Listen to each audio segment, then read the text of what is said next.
استيكر الرخام هل هو عملي ولا لا؟ اول حاجه الاستيكر السيلفر ده لمعته قويه جدا، مش بيتاثر بدرجه الحراره، بيتغسل بسهوله حتى لو عليه دهون.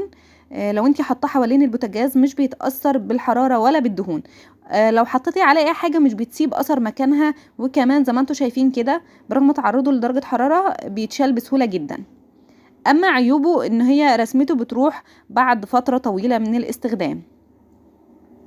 تاني حاجة معانا النهاردة هو الاستيكر الاسود او استيكر العربيات، عامله لكم فيديو عنه في القناة تقدروا تروحوا تشوفوه. هو شكله شيك جدا، بيتشال بسهولة، في اشكال منه المط واشكال اللي بيلمع. كمان عيوبه لو تعرض لدرجة الحرارة بيحصل فقاعات بينه وبين الرخام، الدهون بتعلم فيه. لو لاحظتي ان انت لو حطيتي اي حاجة بتعلم، يعني مجرد ما بتحطي اي حاجة عليه بيعلم، بتخربش بسهولة جدا. كمان بيتقطع مع الاستخدام الطويل، لو جريتي عليه حاجة